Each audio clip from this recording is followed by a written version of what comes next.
Bendiciones, una vez más estamos aquí para bendecir, para darle gloria a Dios y para poder compartir un poco el pan, la vida, la luz y qué es lo que el diseño de vida que tiene Dios para nuestra vida en esta tierra. Es una vida de abundancia, pero no se trata solo de dinero, se trata de que seamos completos en Dios, porque el diseño de Dios es para que nosotros vivamos plenos, y la palabra dice que seamos prosperados como prospera nuestra alma. Así que la prosperidad tiene que ver más que lo que conocemos como cosas materiales. Creo que la prosperidad tiene que ver con un estilo de vida que Dios diseñó desde el cielo para nosotros como hijos de Dios. En el caso de él no le dio tanta importancia de lo que era el dinero y las posesiones de la tierra. De hecho, el enemigo se atrevió a ofrecerle lo que supuestamente era del enemigo, pero en realidad Dios, el Hijo, era el dueño de todo. Por eso él no le tomó tanta importancia a eso, porque él era el dueño de todo. Pero bueno, el tema no es eso. El tema es de que nosotros como hijos de Dios, Dios diseñó un estilo de vida superior para que nosotros vivamos plenamente capacitados para poder hacer la obra en la tierra y para poder administrar todo lo que Dios puso en nosotros para el bien. Ese es el diseño de Dios. Así como Él, cuando llegó a la tierra, Él empezó a ejercer, empezó a crecer en gracia, en sabiduría, en estatura, para poder llegar a hacer la obra que el Padre lo había mandado a hacer. Exactamente como Jesús, así también nosotros, como hijos de Dios, también venimos con un propósito a la tierra para que cumplamos ese propósito de una manera adecuada y bien. Entonces, si nosotros desconocemos todas las verdades y lo que Dios diseñó para nosotros y lo que Dios escribió, porque creo que Dios tiene un plan perfecto para nuestra vida allá en el cielo, para que nosotros seamos lo que Dios dijo que seamos en la tierra, y no solo cuando lleguemos allá un día con Él, sino que ahora mismo podemos llevar ese estilo de vida a través del sacrificio de Jesucristo. Amén. Creo que vamos a iniciar con una oración para poder hacer lo que siempre nos gusta hacer, ¿no? Compartir la palabra de Dios una vez más con mi hermano Luis. Si él quiere saludar, mandar un saludo ahí a ustedes, bueno, que pueda compartir algo, para que él también se presente. Amén. Amados hermanos, pues un saludo muy especial desde aquí de la ciudad de Nashville, Tennessee, para todos ustedes, y esperamos que esta palabra que va a ser repartida en este día sea de mucha bendición para su familia, para sus amigos, y compartir el video de lo que el día de hoy se va a hablar de la palabra. Amén. Amén. Y vamos a leer entonces Juan 3:17. Dice: porque no envió Dios a su Hijo al mundo para condenar al mundo, sino para que el mundo sea salvo por él. Amén. Y el 18. El que en él cree no es condenado, pero el que no cree ya ha sido condenado, porque no ha creído en el nombre del unigénito Hijo de Dios. Y el 19 está. Y esta es la condenación, que la luz vino al mundo, y los hombres amaron más las tinieblas que la luz, porque sus obras eran malas. Amén. Entonces, para mí tiene mucho sentido de que podamos compartir hoy esta palabra con ustedes en cuanto a Juan 3:17. Dice: porque no envió Dios a su Hijo al mundo para condenar al mundo, sino para que el mundo sea salvo. Entonces vino a mi mente de cómo es tener una vida bajo condenación, estar bajo condenación. Se puede vivir bajo condenación, se puede sobrevivir, diría yo, porque no es la vida que Jesús diseñó. De hecho, el Señor, a través del sacrificio de Él, es para que nosotros seamos salvos de toda condenación, porque nosotros tenemos un acusador que es el diablo. Entonces, y también nuestra conciencia. Cuando nosotros hemos hecho lo malo delante de Dios, creemos que Dios nos va a desechar si nosotros nos acercamos a Él.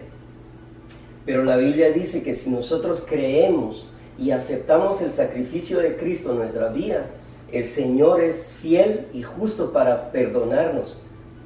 Entonces ya no vamos a vivir bajo condenación. ¿Por qué? Porque hemos aceptado el sacrificio de Cristo para que nosotros podamos vivir una vida plena de gracia, de amor y de misericordia, y poder disfrutar la vida que Dios nos dio para estar en la tierra. Entonces, si nosotros rehusamos creer en el Hijo de Dios, vamos a llevar una vida bajo condenación. Y vivir una vida bajo condenación es prácticamente sentirse uno inaceptable, sentirse uno rechazado por Dios, rechazado por lo que sea, y uno va a pensar que uno no es digno de tener lo que Dios diseñó para que nosotros tengamos. Porque la acusación del enemigo es decir, claro, él toma los derechos que nosotros le cedemos. Cuando nosotros pecamos, cuando nosotros fallamos delante de Dios, tenemos un acusador que es el enemigo, y también nuestra conciencia nos dice lo que hemos hecho mal. Entonces por eso es que mucha gente opta por no acercarse a Dios, y en vez de acercarse a Dios se alejan de Dios, porque ellos dicen, si yo me acerco a Dios, ¿y qué tal si le fallo después?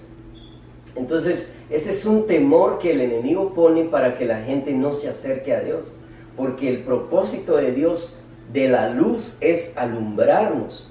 El propósito de la luz es para que nuestra vida se ordene, para que nuestra vida sea ordenada a través de la palabra, a través del diseño divino que Dios hizo para nuestra vida. Entonces, cuando nosotros rehusamos someternos a la luz, entonces estamos optando por vivir bajo las tinieblas. Y vivir bajo las tinieblas nos lleva a que nosotros vivamos bajo condenación, porque entonces estamos como acusados por el enemigo de que nosotros, la vida que merecemos es la que el enemigo ofrece, y es bajo opresión, bajo depresión, bajo desesperación, bajo temor, y ese no es la vida que Dios diseñó para nuestra vida. La vida que diseñó Dios para nuestra vida es la vida abundante.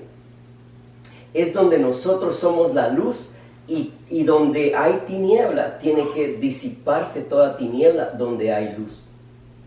Entonces, hay un versículo que yo le estaba hablando al hermano Luis que para mí me parece importante, y es la historia, un poco de la historia del hijo pródigo, y es de que después de que él malgastó todos sus bienes, porque le dice al padre, le dice que le diera sus bienes y se iba a ir a derrocharlo, y fue y derrochó todo. Pero cuando terminó, bueno, vamos a leerlo, ¿lo tienes ahí? Sí, Lucas 15, 17, dice, y volviendo en sí dijo, ¿cuántos jornaleros en casa de mi padre tienen abundancia de pan, y yo aquí perezco hambre? Me levantaré e iré a mi padre, y le diré, Padre, he pecado contra el cielo y contra ti. Ya no soy digno de ser llamado tu hijo. Hazme como uno de tus jornaleros. Y levantándose vino a su padre, y cuando aún estaba lejos, lo vio su padre, y fue movido a misericordia, y corrió, y se echó sobre su cuello, y le besó. Y el hijo le dijo, Padre, he pecado contra el cielo y contra ti, y ya no soy digno de ser llamado tu hijo. Amén. Pero el padre dijo a sus siervos: sacad el mejor vestido y vestidle, y poned un anillo en su mano y calzado en sus pies, y traer el becerro gordo y matadlo, y comamos y hagamos fiesta, porque este es mi hijo muerto. Era y ha revivido, se ha perdido y es hallado. Y comenzaron a regocijarse. Amén. Se dan cuenta de que el padre tenía un diseño de hijo. Todo era real, todo era bueno para el hijo. El padre siempre tenía pensamiento, tenía lo mejor para el hijo. Pero ¿qué pasó? ¿Por qué el hijo empezó a degradar? ¿Por qué el hijo pensó que ya no era digno de ser uno de sus hijos? Ahora tenía que ser como uno de los jornaleros. O sea, porque se fue de la casa y vivió bajo diría yo que bajo la opresión del pecado, porque desobedeció, y al desobedecer escogió su propia vida, y era de alejarse de su padre y alejarse de la casa. En otras palabras, se alejó pensando que él podía vivir sin su padre, sin los beneficios de su padre. Entonces quiso tomar una vida fuera de su padre. Y al darse cuenta, malgastó todo lo que tenía y se quedó sin nada hasta llegar a comer o a pastorear cerdos, que según es uno de los trabajos más humillantes que hay en ese lugar donde le sucedió eso al pródigo. Entonces, si se dan cuenta, lo que nos lleva a que nosotros llevemos una vida limitada o de sufrimiento es el alejarnos del propósito y del diseño del Padre. El diseño del Padre es hermoso, el diseño del Padre para cada hijo de Dios es glorioso. Pero ¿qué pasó? El alejarnos, el decir: Padre, yo no quiero tu diseño.